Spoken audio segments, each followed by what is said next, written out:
We are still talking about the COVID-19 pandemic, but now it is time to bring in the experts. Me? Unfortunately, not you, Al. Nope, that would go to... You said the, like there's several experts. It's Dr. Kohli and only Dr. Kohli. Hey, Doc. Joining us live. Hey, Doctor. As you know, the news is very grim. We talked about it earlier in the show. 5 million cases of COVID-19 confirmed in the U.S.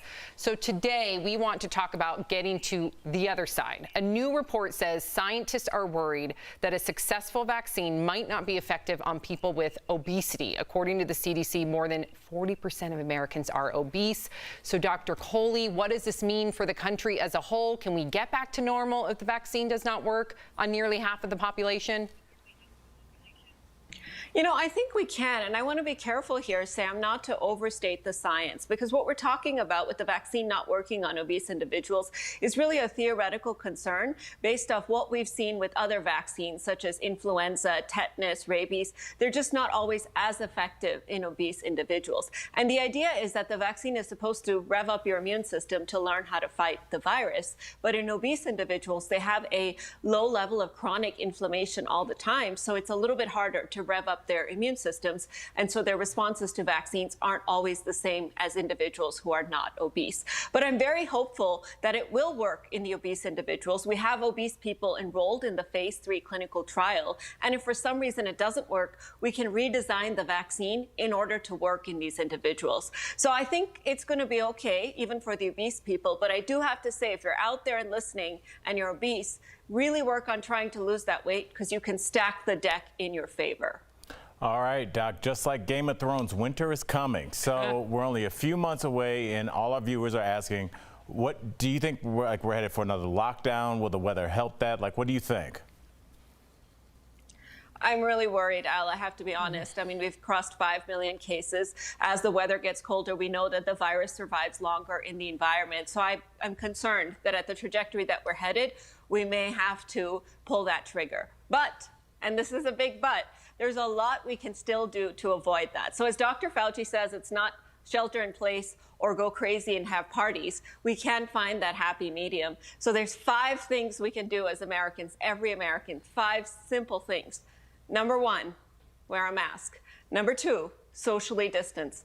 Number 3, avoid indoor crowded spaces like bars or indoor dining. Number 4, avoid outdoor gatherings or indoor gatherings, any kind of large gathering with lots and lots of people. And number 5, which is my favorite, wash your hands often. And experts say if you do these 5 things, we can avoid that lockdown just like other countries have. Oh, good to hear that. Hopefully everybody writes down those 5 things to do. So, Dr. Kohli, going back to the winter months. There'll be a test tomorrow for you guys, Sam, so you guys better have them I'm going to cheat off Sam's paper.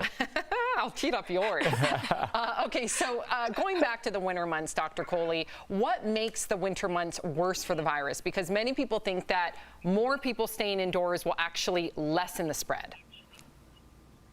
No, and this is a misconception, Sam, and there's 2 things that really make the winter higher risk.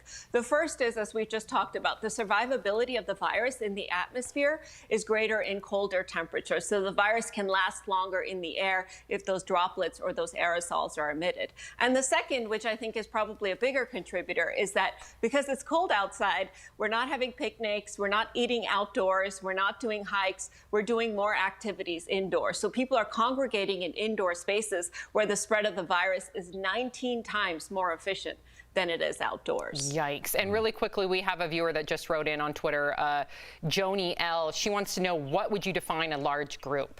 So when you mentioned the gatherings, how many people would be too many people?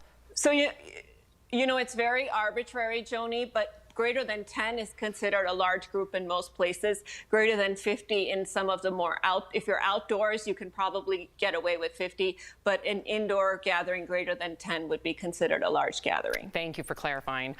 Doctor, you'll be back tomorrow. So DBL Nation, if you got a question about coronavirus you want answered by Dr. Kohli, write us on social media. You can also email info@dailyblastlive.com.